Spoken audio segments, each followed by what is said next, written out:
Yan, at nandito na tayo sa baba. Andito na tayo sa reservoir ng Haksa. Yan. Kung gusto nyong mag-barbecue, meron po dito barbecue spot. Pwede nyong pag-istambayan. Yan o, ang cute ng pang barbecue na liliit. At least may mga ganito na o. Diba? Yan o. Pwede na kayo mag-barbecue na yan. Diba? Linis. Grabe. Diba? Yan. Yan o. Ilang table ba yan? 1, 2, 3, 4, 5, 6, 7, 8, 9. Meron pa dito sa taas. 10, 11. Ang cute naman namang space. 12. Ang dami oh. At may CR pa siya dun oh. At may langka pa to.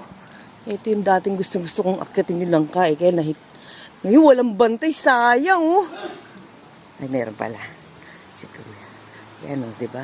Yan yung CR. And then ito. Ay, may mga buong. Ay, nangabulok na siya. Sayang. Oh, ang dami pa naman oh. Dapat binabalutan yata to. Oh, hanggang baba oh. May mga bunga siya. Ang kulit. Ayan oh. Ang lusog niya. Ang dami niyang bunga, guys. Grabe, yun lang ka oh.